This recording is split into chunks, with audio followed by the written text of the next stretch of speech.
Trabalhar nessa manhã. Antes eu quero orar, e à medida que nós formos avançando, a gente vai lendo. Vamos orar? Deus e Pai de nosso Senhor Jesus Cristo, estamos, Senhor, diante da Tua Palavra. Pedimos, ó Deus, que Teu Espírito Santo ministre ao nosso coração nessa manhã. O Senhor sabe quais são as nossas necessidades e aquilo que precisamos ouvir. Senhor, não permita que Satanás roube as sementes do Evangelho que serão plantadas no nosso coração, mas que nossa atenção esteja em Ti e na Tua Palavra.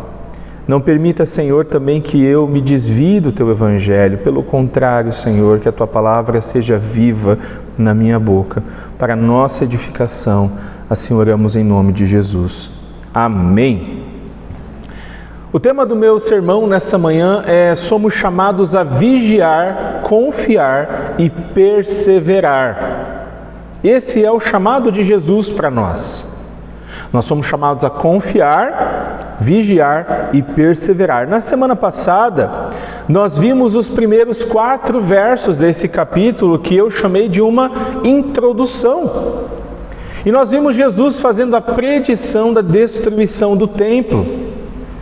Nós vimos o relato de Flávio Joséfo, que registrou a destruição do templo e de Jerusalém.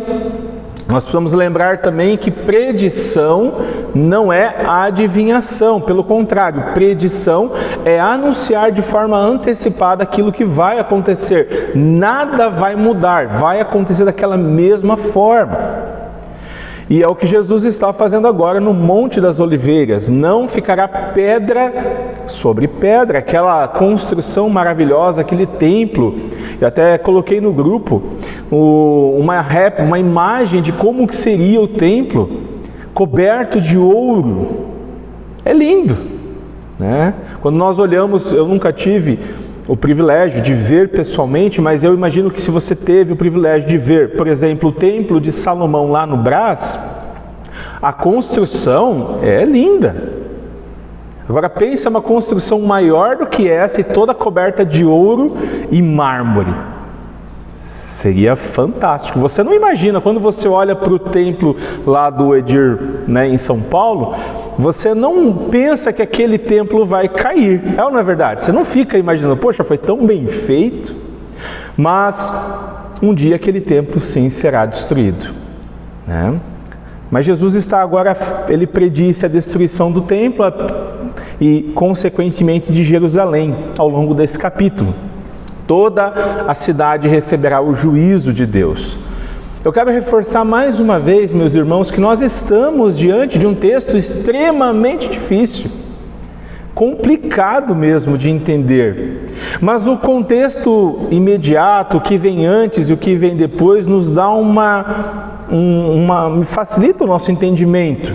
Então, do verso 5 ao verso 23, a resposta de Jesus, a predição de Jesus, ela se refere a Jerusalém, a destruição de Jerusalém. E Marcos, quando está escrevendo o seu evangelho, ele escreve antes da destruição de Jerusalém. Ele escreve por volta do ano 60. E a destruição do templo de Jerusalém vão acontecer no ano 70. Então, esses acontecimentos, em especial o que nós vamos trabalhar nessa manhã, estão preparando os ouvintes de Jesus, os discípulos, para aquilo que vai acontecer no ano 70. Embora as profecias bíblicas, muitas vezes, elas também têm duplos cumprimentos. Então, elas podem acontecer em 2 momentos da história, mas isso nós veremos na próxima semana, né? Por causa da grande complexidade do texto, e para que isso não embole nossa cabeça nessa manhã, eu trabalharei hoje dos versos 5 até o verso 13. E na semana que vem eu partirei do verso 14, que é onde vem o abominável da desolação, né? Aqui no verso 5, Jesus então começa a responder as perguntas dos discípulos, sobre o quando e qual seria o sinal que viria e que mostraria que o templo seria destruído, porque foi essa a pergunta dos discípulos.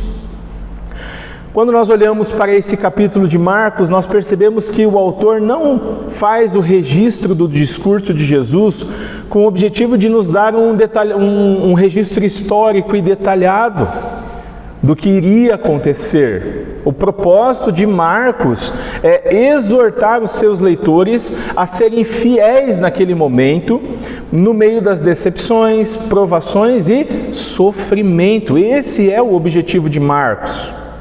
E quando Jesus fala a respeito disso, também é o objetivo de Jesus. É encorajar, advertir e encorajar os seus discípulos. Marcos deseja que os seus leitores sejam encorajados pelas palavras de Jesus, que é o maior de todos os profetas. E é assim que nós devemos, quando estamos diante desse texto, nós devemos lidar dessa forma. Mais encorajamento, menos especulação. Muitas vezes a gente perde tempo fazendo muitas especulações, quando na verdade o propósito do autor foi encorajamento. Então nessa manhã eu vou me deter nesses poucos versos para que a gente consiga aproveitar melhor o texto. E aqui nós encontramos encorajamento para a nossa vida nesse mundo quebrado. Mas antes de seguir para a exposição, eu queria convidar você a refletir por um momento. Nós vivemos num mundo aparentemente tão pacífico, especialmente no que se refere aos cristãos. Ontem nós estávamos no parque, pudemos cantar as Escrituras, sem medo de sermos presos, ou condenados, ou apedrejados, ou até mesmo mortos, não é verdade? Eu acho que nenhum de vocês teve medo lá no parque. Mas o que sustenta a nossa fé quando nós ouvimos a respeito de guerras e rumores de guerras? O que sustenta a nossa fé quando nós vemos o caos que se instalou no Rio de Janeiro, por exemplo, e que ainda não é a nossa realidade? Ou o que sustenta a nossa fé diante da perseguição aos cristãos ao redor do mundo? E talvez você pense, isso nunca vai acontecer comigo. Nossa, eu vivo num país tão bom. E esse é um bom motivo nessa manhã para que você ouça com atenção que a Escritura revela sobre esse texto a nós. Porque os discípulos também não imaginavam as coisas que iriam acontecer em breve. Em primeiro lugar, meus irmãos, eu quero ler com vocês os versos 5 e 6. Diz assim: Jesus lhes disse: cuidado que ninguém vos engane. Muitos virão em meu nome dizendo sou eu, e enganarão a muitos. Então, a primeira verdade desse texto nessa manhã é: estejam vigilantes porque o engano é real. A primeira resposta que Jesus dá aos discípulos é uma advertência. Tenham cuidado, vigiem, estejam precavidos, não deixem que ninguém vos engane. E essa é a primeira de uma sequência de advertências que Jesus vai fazer ao longo desse capítulo. Ele vai fazer novamente no verso 9, depois no verso 23 e também no verso 33. Porque, meus irmãos, desde que o pecado entrou no mundo por meio de Adão, sempre houve enganadores e enganados. E agora os discípulos são advertidos a terem muito cuidado, porque Jesus afirmou: muitos virão em meu nome e enganarão muitos. João Calvino, quando comenta esse texto, ele destaca que Jesus não trata ainda das falsas doutrinas, mas ele trata de uma classe específica de pessoas, os impostores, aqueles que afirmam ser o próprio Cristo e com sua lábia enganam muita gente. Alguns textos na Escritura mostram para nós a importância de termos cuidado para não sermos enganados. Por exemplo, em Jeremias, o profeta vai dizer: porque assim diz o Senhor dos Exércitos, o Deus de Israel, não deixem que os profetas e adivinhos que há no meio de vocês os enganem, não deem atenção aos sonhos que vocês os encorajam a terem. Eles estão profetizando mentiras em meu nome. Eu não os enviei, declara o Senhor. Aos Colossenses, o apóstolo Paulo vai advertir também da seguinte forma: tenham cuidado para que ninguém vos escravize a filosofias vãs e enganosas que se fundamentam em tradições humanas e nos princípios elementares desse mundo e não em Cristo. E em 1 João, o apóstolo vai advertir novamente, dizendo: amados, não creiam em qualquer espírito, mas examinem os espíritos para ver se procedem de Deus, porque muitos falsos profetas têm surgido no meio de vós e saído pelo mundo. E, meus irmãos, eu sinto dizer, mas nós vivemos num dos momentos mais críticos da história cristã. Muitos de nós estamos negligenciando esta advertência de Jesus. Ouvimos e acreditamos em tudo sem pestanejar, porque se algo se parece com Cristo, se algo fala de Deus, nós aceitamos de coração aberto, e é assim que nós somos enganados. Meus irmãos, se nós não estivermos apegados à palavra de Deus, nós seremos facilmente enganados, convencidos por falsos mestres e falsos cristos. Nós seremos enganados pelos impostores. Os enganadores são os falsos messias do tempo de Cristo e os falsos mestres do tempo de Marcos, que levam o povo a tropeçar, a cair em apostasia espiritual. Logo após a ascensão de nosso Senhor Jesus Cristo aos céus, muitos impostores surgiram, afirmando serem o próprio Cristo, confirmando a predição de nosso Senhor. E é provável que Marcos também esteja se referindo a postulantes do Messias, tais como Teudas, Judas o Galileu, Simão, filho de Joras, João de Giscala e Menahem. Então, já existiam naquele tempo falsos cristos, falsos messias, falsos profetas. O surgimento de falsos cristos não é o fim, não é o fim. Eles sempre rondaram a igreja de Jesus e de tempos em tempos acabam ganhando relevância.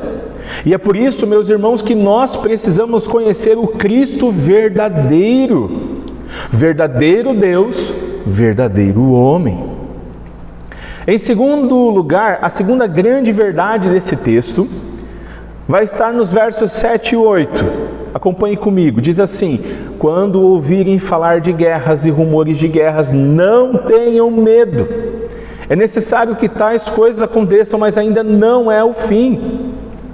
Nação se levantará contra nação, reino contra reino, haverá terremotos em vários lugares e também fomes. Essas coisas são o início das dores. Então, a segunda verdade do texto é: as guerras não são o fim, elas são o início das dores de parto.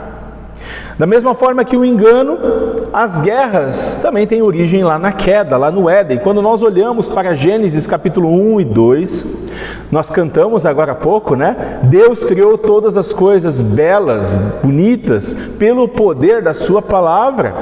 E após criar todas as coisas, a Escritura revela que o Senhor ficou satisfeito, contente, porque tudo que o Senhor fez é bom.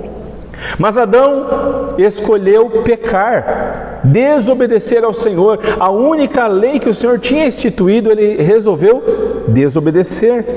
E a rebelião de Adão condenou toda a humanidade à inimizade com Deus e à morte física e espiritual.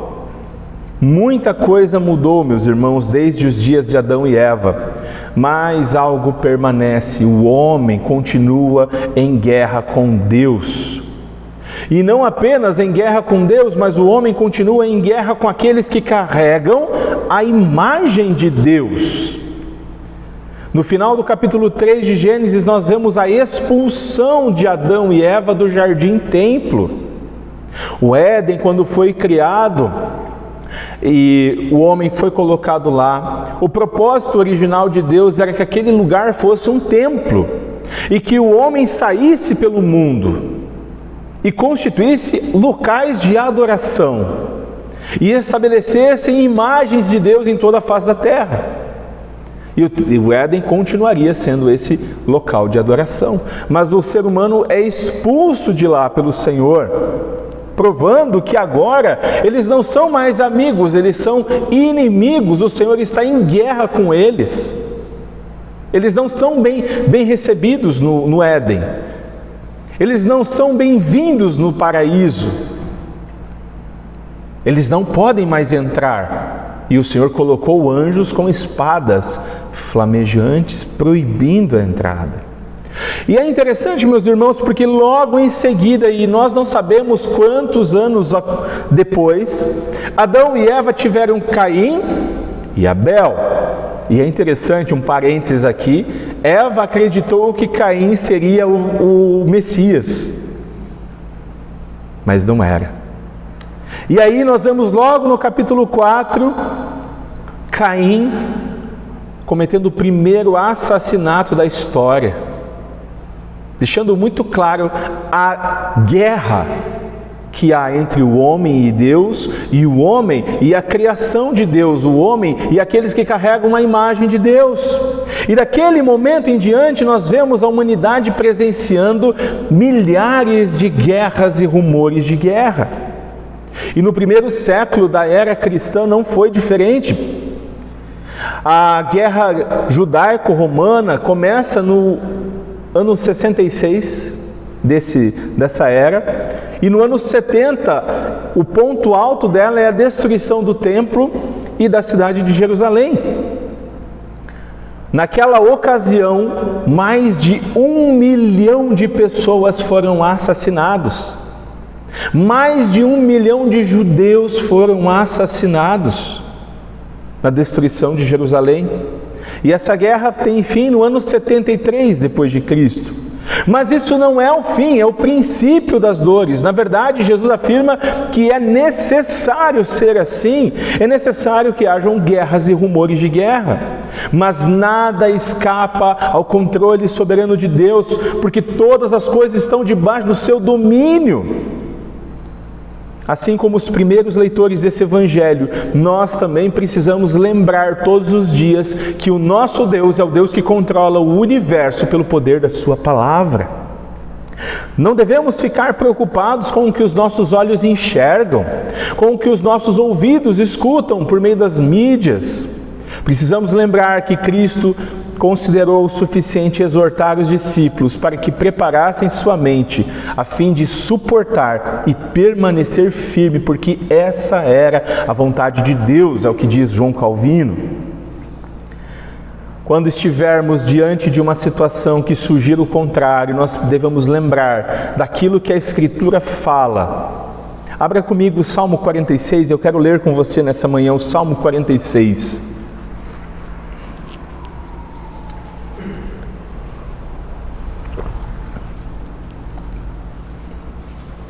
E essa é uma boa música para nós inserirmos no nosso repertório, né, Fer?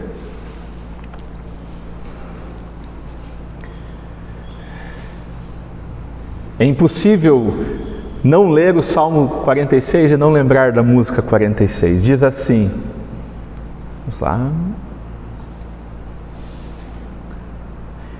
Deus é o nosso refúgio e a nossa fortaleza, auxílio sempre presente na adversidade. Por isso não temeremos, ainda que a terra trema e os montes afundem no mar, no coração do mar, ainda que estrondem as suas águas turbulentas e os montes sejam sacudidos pela sua fúria. Há um rio cujos canais alegram a cidade de Deus, o santo lugar onde habita o Altíssimo. Deus nela está, não será abalada. Deus vem em seu auxílio desde o romper da manhã. Nações se agitam, reinos se abalam. Ele ergue a voz e a terra se derrete. O Senhor dos exércitos está conosco, o Deus de Jacó é a nossa torre segura. Venham, vejam as obras do Senhor, seus feitos estarrecedores na terra. Ele dá fim às guerras até os confins da terra, quebra o arco e despedaça a lança, destrói os escudos com fogo. Parem de lutar, saibam que eu sou Deus. Serei exaltado entre as nações, serei exaltado na terra. O Senhor dos exércitos está conosco, o Deus de Jacó é a nossa torre segura. Meus irmãos, Jesus afirma que guerras, disputas entre nações, terremotos, fome, tudo isso que estava para acontecer, não são o fim, mas é o início das dores de parto, porque assim como as dores de parto de uma mulher finalmente terminam em um nascimento, da mesma maneira, as dores de parto descritas nesses versículos serão seguidas finalmente pela destruição do templo e de Jerusalém, e em um futuro mais distante pela vinda do Filho do Homem para reunir os eleitos de Deus. E é verdade, meus irmãos, que essas coisas sempre aconteceram desde a queda. A humanidade tem enfrentado diversos cataclismas, guerras, terremotos, furacões, pestes, doença, fome. Todas essas coisas são normais em um mundo adoecido pelo pecado. Mas vemos ao longo do tempo uma intensificação dessas tragédias. Entretanto, isso não é o fim, isso é o início. Ou seja, Jesus está dizendo para eles aqui: não se alarmem quando vocês começarem a ver isso. Não se desesperem quando isso começar a acontecer. Infelizmente, alguns líderes religiosos usam esses sinais para colocar medo no coração dos homens, pois o medo é uma das armas mais poderosas utilizadas pela manipulação religiosa.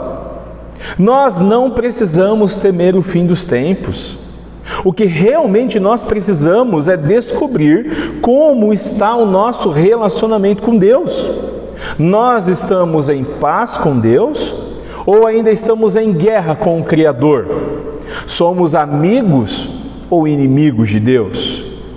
Todos nós temos em nossa vida pelo menos uma pessoa que nós consideramos como o nosso melhor amigo, a nossa melhor amiga. Diante desse melhor amigo, nós podemos ser quem somos. Podemos sentar à mesa para uma refeição, conversar por longas horas sem perceber. Nós temos prazer na companhia de um amigo, de uma amiga. Além disso, começamos a ser amigos dos nossos amigos, não é verdade? Por exemplo, especialmente quando envolve os cônjuges, eu não consigo ser amigo do Fernando e ser inimigo da Luana. É impossível. Eu não consigo ser amigo da Taline e ser inimigo do Júnior. É impossível. Eu não consigo ser amigo da Sheila e ser inimigo dos pais dela. É ou não é verdade? Eu sei que às vezes não é a realidade, mas não faz sentido. Se eu estou em um relacionamento de amizade com o Fer, naturalmente eu também serei amigo da Luana. E nós podemos comparar o relacionamento que temos com os nossos melhores amigos com o relacionamento que nós temos com Deus. Quando eu estou em paz com Deus, eu tenho prazer em estar em Sua presença. Tenho tempo com Ele de forma privada, no meu quartinho de oração, mas eu não me limito a isso. Eu tenho prazer em estar com Deus e com a Assembleia dos Santos, que é a igreja reunida. Se eu amo Jesus, também amo aqueles que Ele comprou com o seu sangue e agora estão ligados na videira por meio da igreja.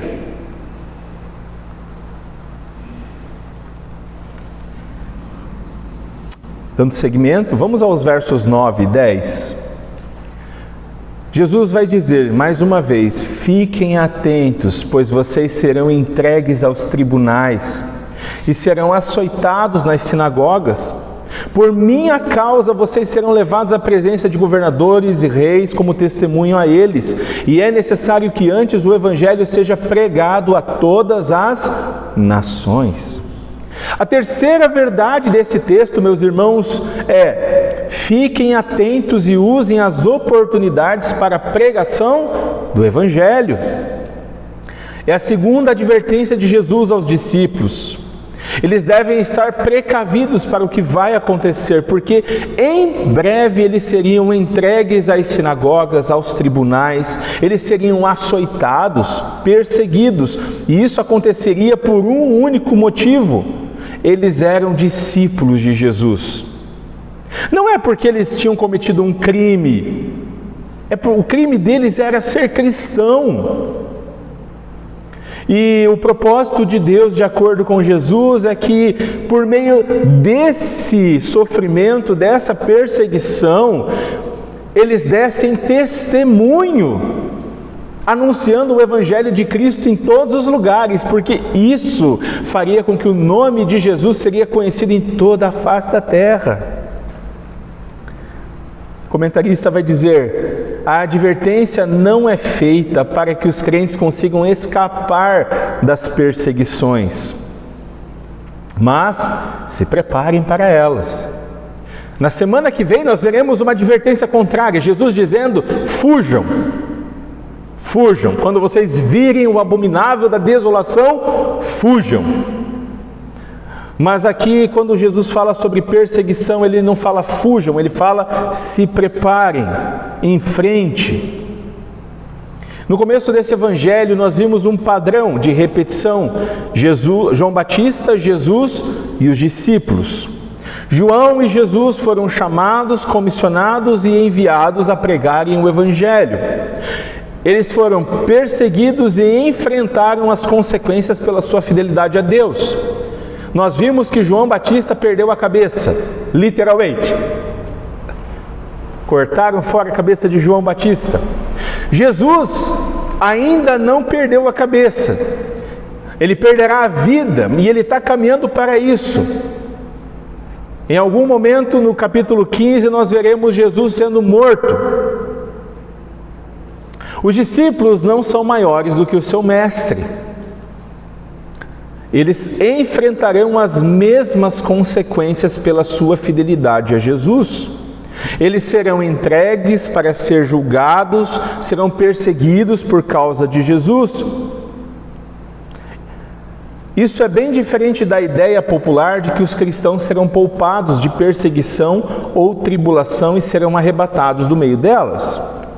O próprio Jesus está seguindo para isso. Ele vai ser julgado pelos chefes dos sacerdotes, pelos líderes religiosos, pelos mestres da lei, por todo o sinédrio e por Pôncio Pilatos. E no livro de Atos dos Apóstolos, nos capítulos 24, 25, 26, nós vemos o registro de Paulo sendo levado ao sinédrio, aos governadores Félix e Festo, ao rei Agripa. Nos capítulos 27 e 28 de Atos, vemos Paulo sendo levado como prisioneiro até Roma. Por quê? Porque ele apelou a César. Se ele não tivesse apelado a César, talvez ele teria sido poupado. Mas o texto diz que porque ele apelou a César, o governador mandou ele para Roma. E nós sabemos que Paulo será decapitado em Roma.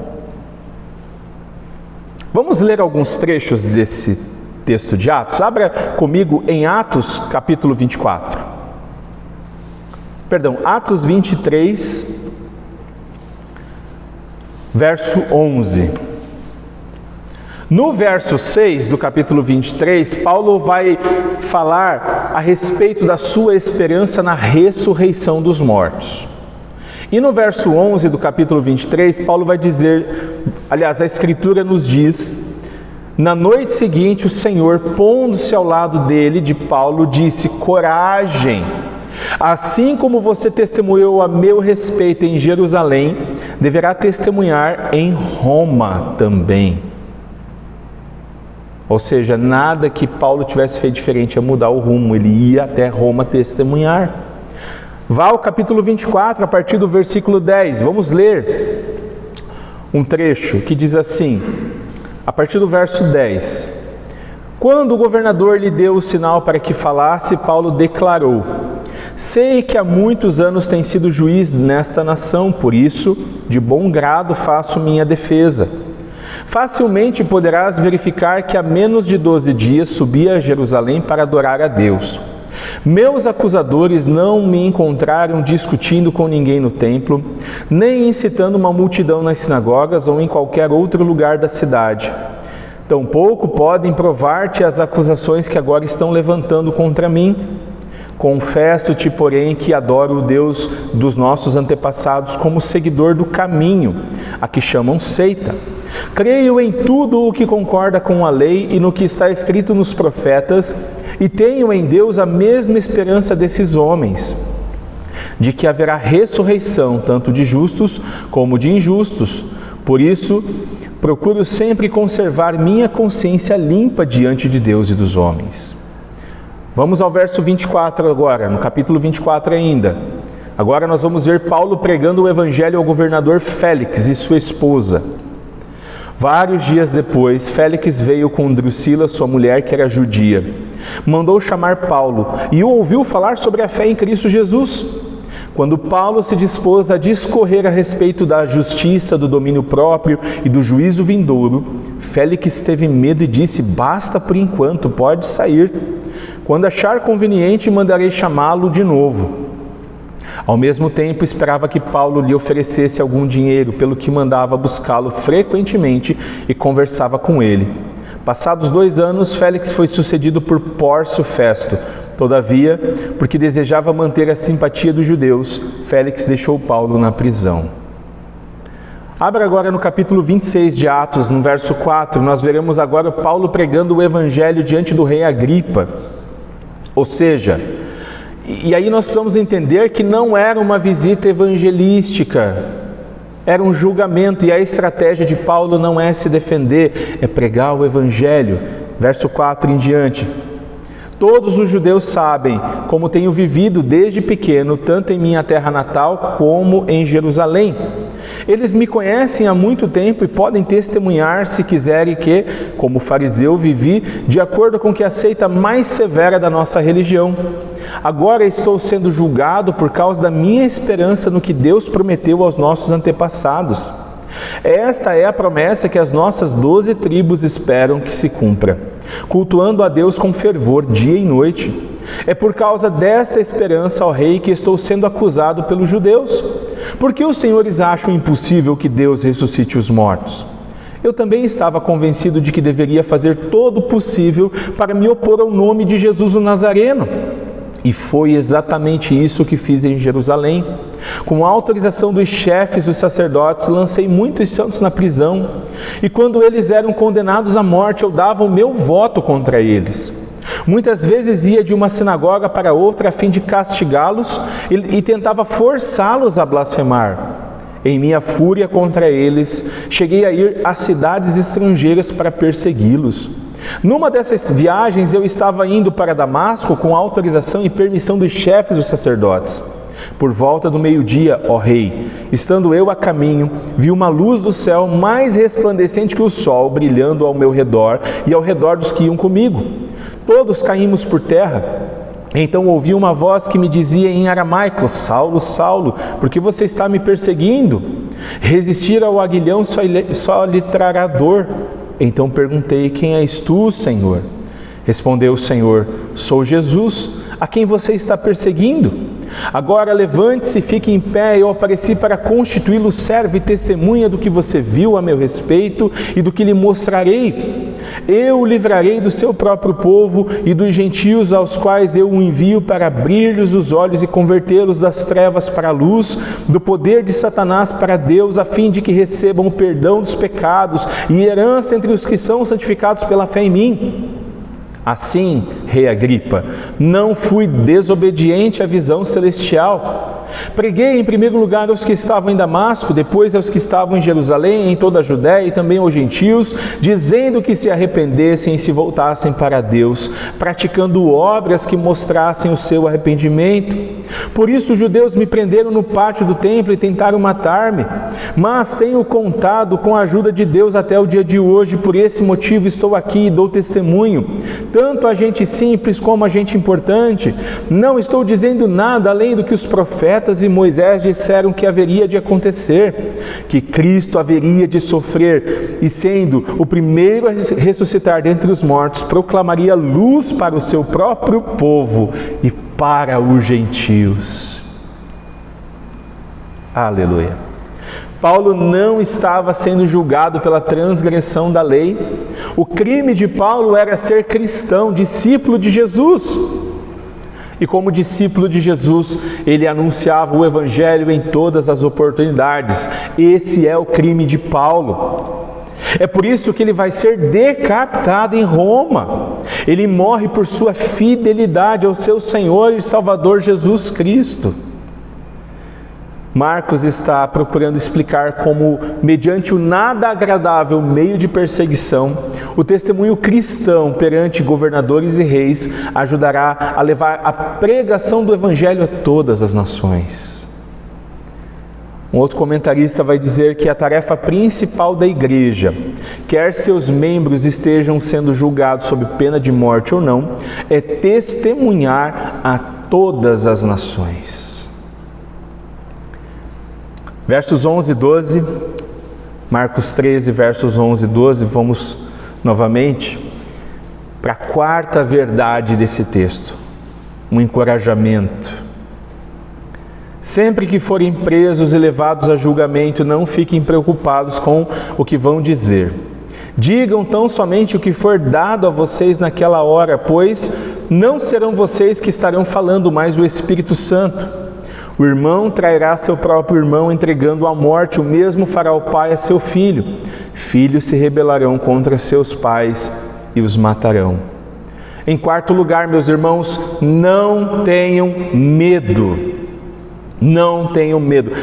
Antes de explicar o texto, é importante lembrar, que esse texto, infelizmente, é deturpado por muita gente que acham que não precisa estudar a Bíblia para pregar, para levar uma mensagem, para compartilhar o Evangelho.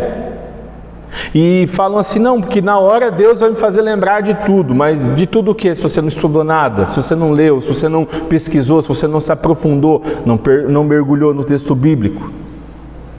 O contexto aqui não é de pregação, de ensino. O contexto aqui é de perseguição. Você não vai ter tempo, você vai ter que lembrar do que você vai falar, você vai estar no julgamento. É como os mártires da Baía de Guanabara, os primeiros evangélicos brasileiros, lá nos anos 1560, que foram assassinados na Baía de Guanabara. Missionários enviados por João Calvino vieram para fazer evangelização no Brasil. O plano deles não deu certo, mas o plano de Deus sim. E em uma semana eles tiveram que escrever uma confissão de fé, tendo apenas a Bíblia na mão. E eles escreveram a primeira confissão de fé brasileira, a confissão de fé de Guanabara. Então, esse texto aqui não está dizendo que nós não precisamos estudar a Bíblia. Ele está dizendo que em alguns momentos da nossa vida nós seremos questionados sobre nossa fé, nós não teremos condição de estudar para responder e nós teremos que dar uma resposta de bate-pronto, mas Deus falará por nós. Os discípulos são encorajados agora, eles não devem ficar preocupados quando eles estiverem diante de um tribunal para serem julgados. Eu nunca fui julgado num tribunal, eu não sei qual é essa experiência, mas eu imagino que ser julgado perante um tribunal seja uma das coisas mais desafiadoras.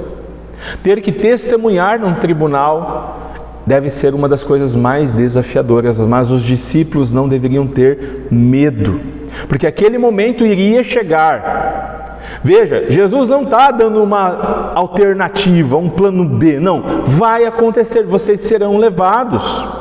Mas vocês não devem temer, porque o próprio Cristo estará com vocês e o Espírito Santo falará por sua boca.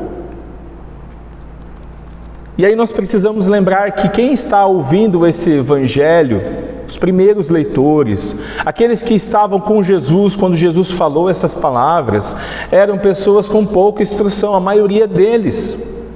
Os apóstolos até tinham boa instrução na maioria dos casos, mas a maioria das pessoas eram analfabetas. não tinham instrução, as mulheres não tinham instrução. Mas eles não deveriam ficar ansiosos, preocupados, porque o Espírito Santo falaria quando fosse necessário por meio deles. Eles seriam lembrados. Por quê? Porque eles seriam obrigados a defender sua fé. Defender a fé diante de poderosos. Jesus está com eles naquela hora.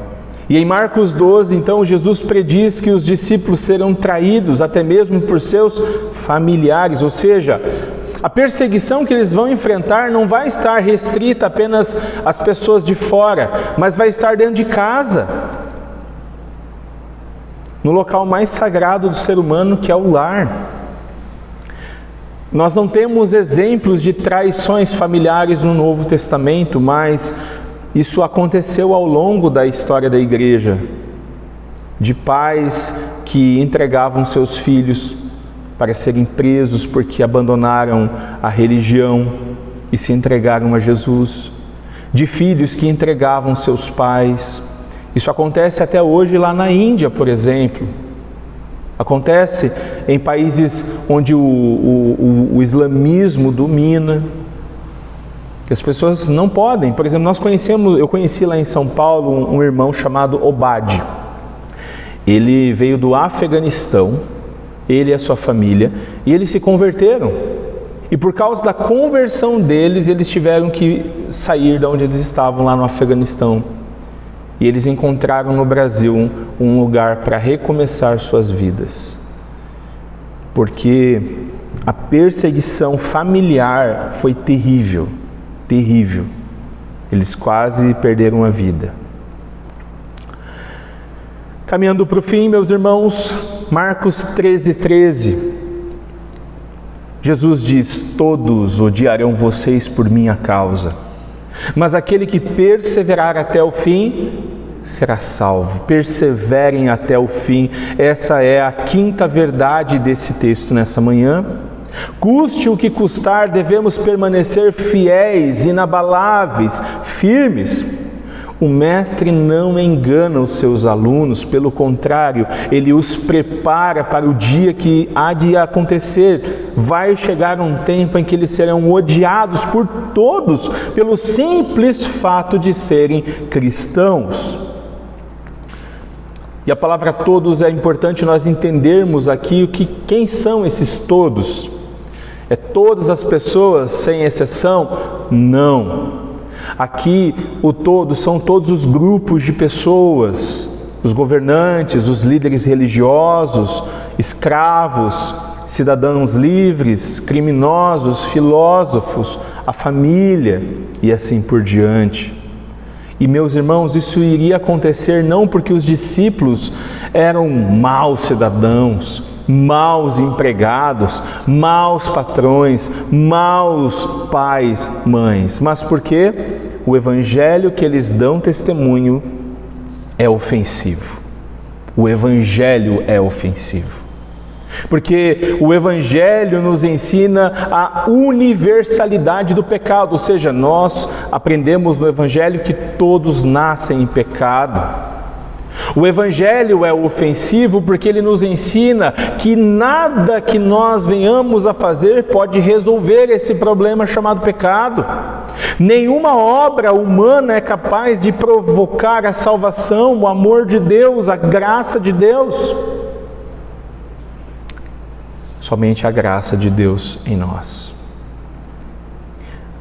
O evangelho é ofensivo porque as reivindicações de Jesus são ofensivas.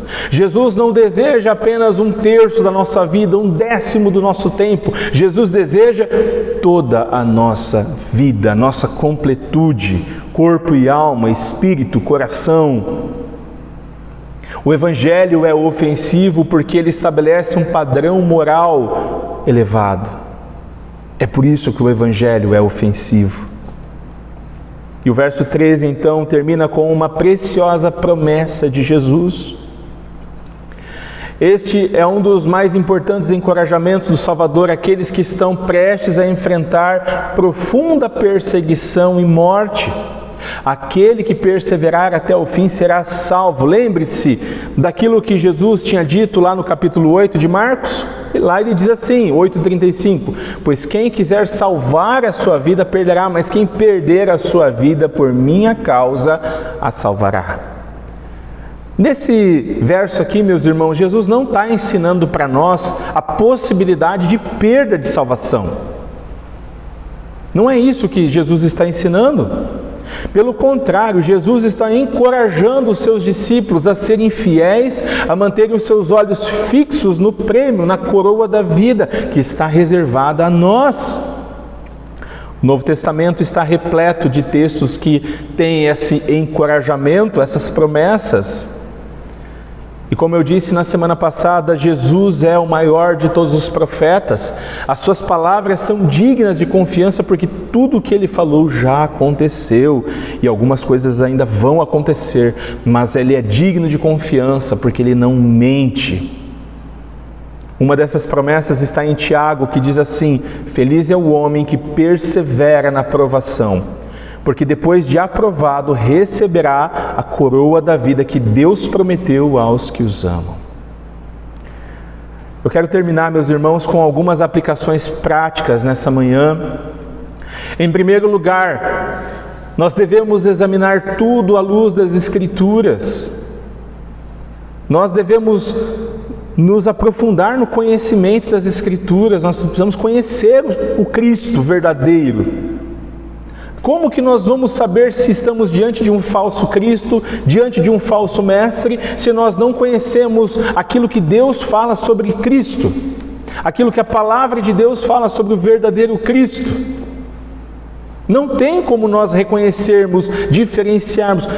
Eu, por exemplo, passei 20 anos da minha vida sendo enganado por um falso evangelho. Por quê? Porque eu não conhecia o verdadeiro evangelho.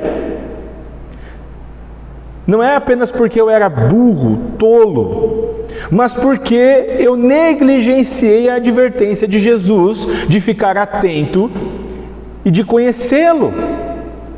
E é por isso que eu fui enganado por muitos anos, e talvez você a mesma coisa. Então, nós só vamos estar preparados para enfrentar falsos cristos, falsos profetas, conhecendo aquilo que a palavra de Deus fala a respeito do verdadeiro Deus, verdadeiro homem, Jesus Cristo.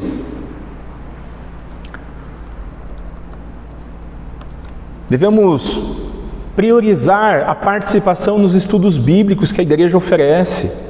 Devemos priorizar a leitura bíblica diária. É interessante, né? Essa semana eu descobri que agora o Instagram, ele tem um controle de tempo que ele marca quanto tempo você passa por dia nele. Eu achei isso fantástico e desesperador. E a pergunta que fica para mim e para você nessa manhã é: será que o tempo que eu gasto no Instagram é maior do que o tempo que eu gasto com a leitura da Bíblia? Ou com o estudo da Bíblia?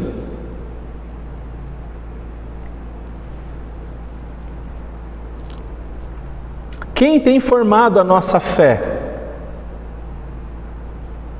É a palavra de Deus ou é o pensamento de todo mundo? Em segundo lugar, devemos confiar na soberania de Deus em vez de alimentar o medo. Nós precisamos reduzir o consumo de notícias alarmistas, de influencers alarmistas. Porque quanto mais nós consumimos notícias alarmistas, conspirações e etc., e agora vamos entrar num ano político, quanto mais nós comermos desse alimento, mais ansiosos nós estaremos. Mais ansiosos. Devemos trocar nossa ansiedade pela oração, como Paulo vai dizer aos Filipenses. Devemos reservar um tempo diário para oração.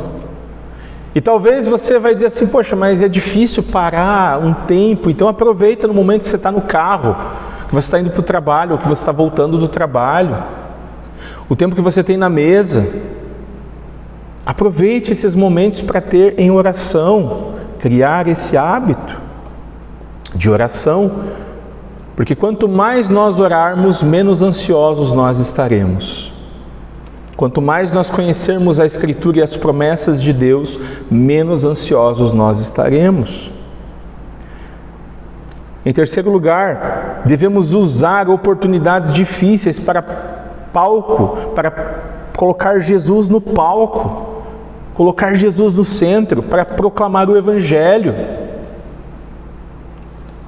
Devemos ter coragem e humildade para compartilhar o Evangelho com as pessoas que Deus coloca em nossa vida. Mas a pergunta que fica para mim, para você nessa manhã, será que nós conseguimos compartilhar o Evangelho em 60 segundos? Em 1 minuto, em 2 minutos, em 3 minutos? Será que nós conseguimos testemunhar o que Jesus fez na nossa vida? Não as bênçãos que Deus nos deu, porque uma vez o testemunho era: Deus me deu um marido, uma família. Não é? Deus me deu um trabalho, Deus me deu isso, Deus me deu aquilo. Gente, isso não é um testemunho que coloca Jesus no centro. O testemunho que coloca Jesus no centro: olha, eu era um pecador, mas agora eu sou um pecador salvo, porque Jesus levou o meu pecado. Ele morreu pelos meus pecados. É o que Paulo vai testemunhar. Será que eu e você, se a gente fosse acusado de ser cristão, será que teriam provas suficientes de que nós somos cristãos? Será que alguém poderia provar para nós que nós somos cristãos, que nós somos discípulos de Jesus?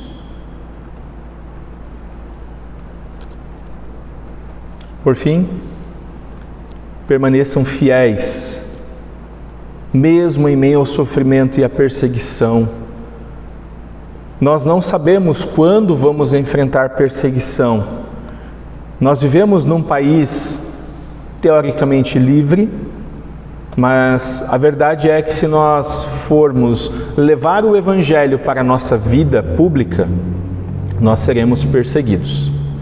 Se nós usarmos a ética do Evangelho no nosso trabalho, nós seremos confrontados e perseguidos. Nós seremos odiados por causa do Evangelho. Nós não precisamos ter medo, nós devemos levar o Evangelho. Infelizmente, nós fomos convencidos que o Evangelho deve estar restrito a esse ambiente de culto e a minha casa, mas que lá no meu trabalho eu sou um profissional da empresa, eu deixo de ser crente em Jesus Cristo. Não, lá você é um crente em Jesus Cristo, ou não. Você não consegue dividir, compartimentalizar a nossa vida. Só que ser um discípulo de Jesus Cristo no trabalho vai ser desafiador, e você vai ser odiado por isso, mas você deve perseverar. Grave no seu coração essas duas promessas de Jesus em Marcos 13:13 e Tiago 1:12. Aquele que perseverar até o fim será salvo. Persevere. Mas a perseverança, meus irmãos, não é algo que nós fazemos apenas individualmente, mas comunitariamente. Encoraje algum irmão, alguma irmã que está talvez sendo tentado, passando por dificuldades. Chame essa pessoa para a sua vida, caminhe com ela.